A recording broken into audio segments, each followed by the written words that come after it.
Hi, I'm Ethan. Today I'm going to continue reading Magic at the Bed and Biscuit.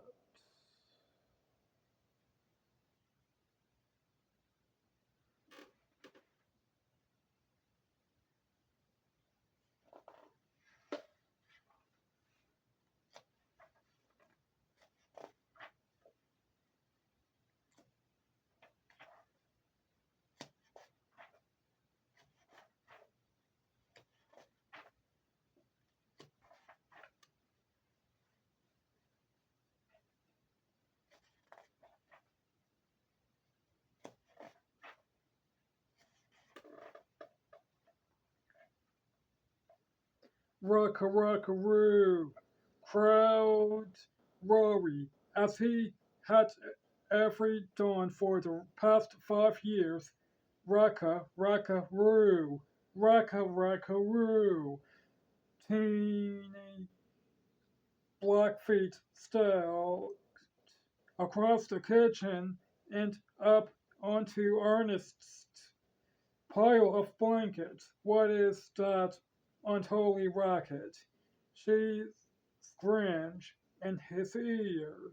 Ernest woke with a snort. He looked around groggily for the strange voice and then he remembered Malacca. He sat up and saw her tiny, sharp beak and inched back into the corner. He knew how much that beak would hurt his sensitive snout. I said, begin Malacca. Gabby swooped in, landing next to Malacca with an impressive display of purple-green feathers. That unholy racket is mourning in the country.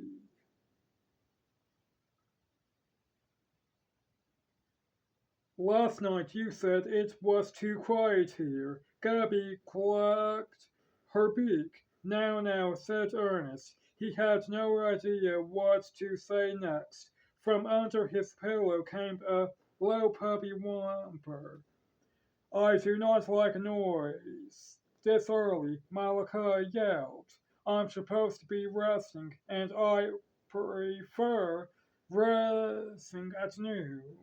That's what we do at home. Shh. Ernest whispered. We keep quiet until Grandpa gets up.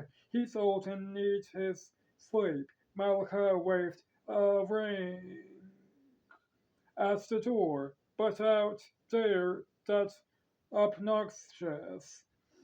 That's a rooster worry. It's his job to crow at dawn. We're so used to him, we hardly hear him. Well, I'll tell him a thing or two, said Malacca. Where is he? You go, girl, urged Gabby, who had often been bullied by Rolly and extra large, extra fierce Rhode Island Red. He's never met a real steady chicken. Malacca gave a shrill chirp and vanished. Poof, gone. Yipe, went Sir Walter. Did you see that? Ernest had seen it, but couldn't quite believe it. 1 second Malacca had been with them.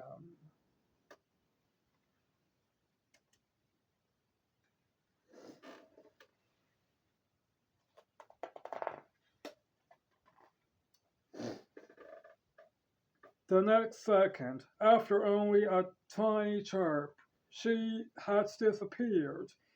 He thought hard. Well, I mean, for corn's sake, I wonder if she can vanish whenever she wants. They all sat very still. Gabby said, it looks like she's really a magic chicken. An evil magic chicken, Sir Walter said firmly. Well, if she is, Gabby went on, sounding more cheerful, then she won't have any trouble with worry. But 6:30 that morning, when Grandpa and Millie came downstairs, Ernest was sick of worrying alone while Gabby and the puppy slept. "'Twas Millie," he called, yawning. Millie ambled his way after hearing that Malacca had vanished before their eyes. She said, "This is terrible." Grandpa told Barnabas we'd watch out for her. How can we do that if she starts disappearing? I wish I'd never heard of her. "I know," Ernest said brutally. He was still adjusting to the idea of an animal that could disappear at will. No self-respecting pig would ever behave that way. "Come on, troops," Grandpa said to Ernest, Millie, and the puppy. "Those cows are calling us." And the next hour Ernest took the heavy pails of fresh milk to the house, one by one, carrying them slowly in his strong jaws, setting them down gently on the porch on his last trip.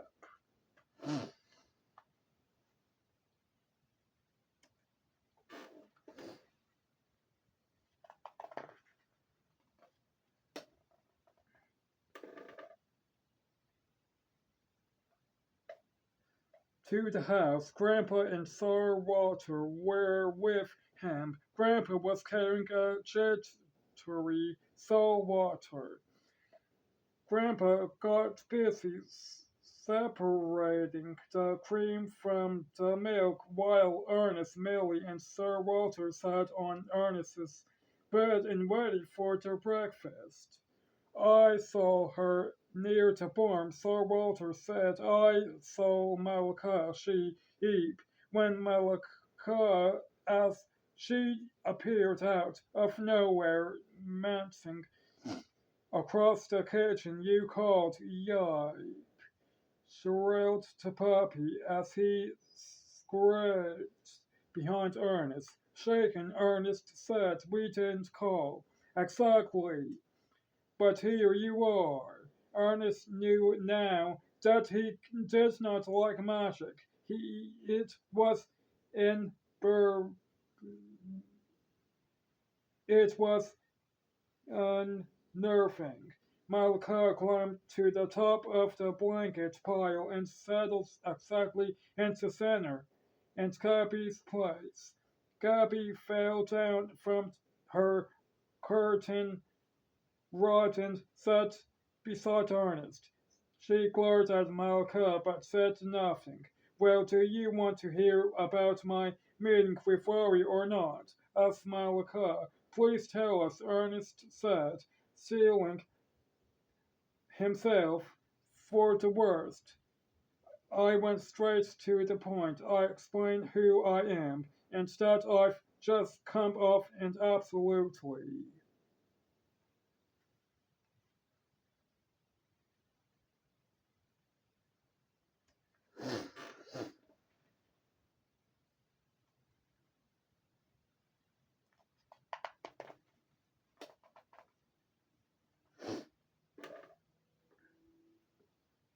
exhausting tour. I must get my rest."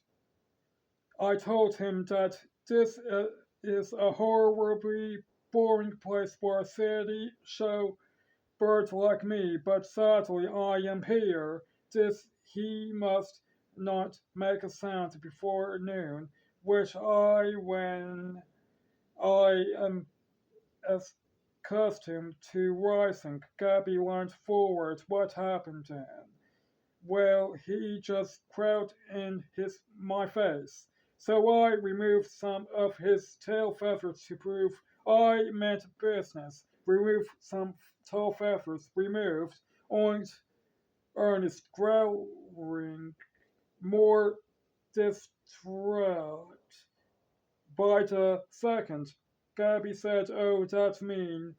Without tail feathers he can barely fly. I'm not a fan of worries, but You should put those feathers back. Forget it, Malcolm replied.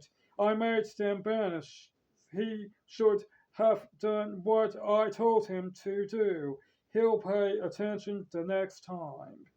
Sir Walter sat down quickly on his black furry tail. He gave Milly a look, and she sat on her tail, too.